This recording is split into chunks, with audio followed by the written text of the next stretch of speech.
APJ Abdul Kalam ने कहा कि अरे मेरे विकसित भारत 2020 की परिकल्पना को तो एनालिसिस करते जाओ। माननीय महोदय, मैं कहना चाहूंगा कि 2047 में विकसित भारत बाद में बना लीजिएगा, पहले एपीजे अब्दुल कलाम के सपनों का 2020 का भारत कहां गया उसको तो एक बार एनालिसिस कर लीजिए। और मैं मानता हूं कि उसके एनालिसिस के पश्चात जो आपके पास जो रिजल्ट आएगा, जो परिणाम आएगा, वो 2047 के विकसित भारत की परिकल्पना को पूर्ण करने में कहीं ना कहीं बेहतर साबित होगा। मैं उस क्षेत्र से आता हूं जो बिहार को दो भाग में बांटती है, एक नॉर्थ बिहार, एक साउथ बिहार।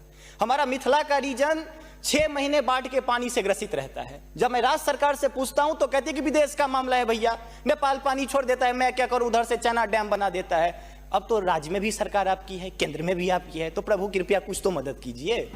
दूसरी बात, कोसी का संसद में कह दिया गया कि ड्रेस कोड ये होना चाहिए। अरे मैं बाढ़ के उस इलाके से आता हूं जहां आधा धोती पहन के संसद तक आना पड़ता है, न सड़क है न कुछ है, तो कैसे आऊंगा। उसी क्षेत्र का एक नंगा बच्चा हमसे कहता है कि साहब मैं बाढ़ से ग्रसित हूं, और दक्षिण बिहार का एक बच्चा कहता है कि मैं सुखाड़ से ग्रसित हूं, मेरे पास पीने के लिए पानी नहीं है।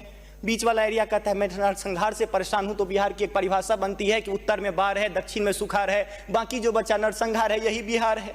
अब मैं कहां जाऊं।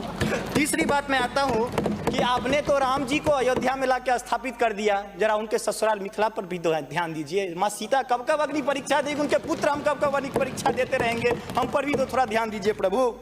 बाढ़ का पानी जब हमारे बिहार से निकलता है तो लगे लगे बंगाल चला जाता है, और जो भी हमारे पास रोजी रोटी रहती है खत्म हो जाती है। तो मेरी पत्नी भी कहती है कि लागल लागल सजन धक्का सलम कलकत्ता चलिए। अब कितना आगे आगे आते हैं, और पर्यटन की पर्याप्त संभावना है। एक बार आप कृपा करके देखिए, पर्यटन मंत्री बैठे हुए हैं, अब ताजमहल मुमताज महल की याद में बना, आपने उसको 7वां अजूबा में शामिल कर दिया। अरे हमारे यहाँ गया में दशरथ मांझी छेनी लेके पूरा पहाड़ तोड़ दिए, इससे बड़ी और क्या बात हो सकती है। उसको पर्यटन के लिए रखिए।